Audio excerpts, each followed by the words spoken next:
قال كم لبثتم في الأرض عدد سنين قالوا لبثنا يوما أو بعض يوم فاسأل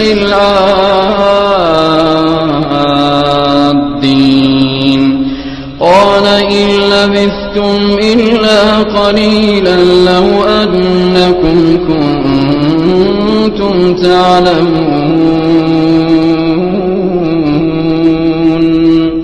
أفحسبتم أنما خلقناكم عبثا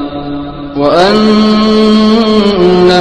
إلينا لا ترجعون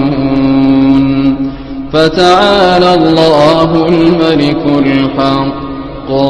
لا إله إلا هو رب العرش الكريم.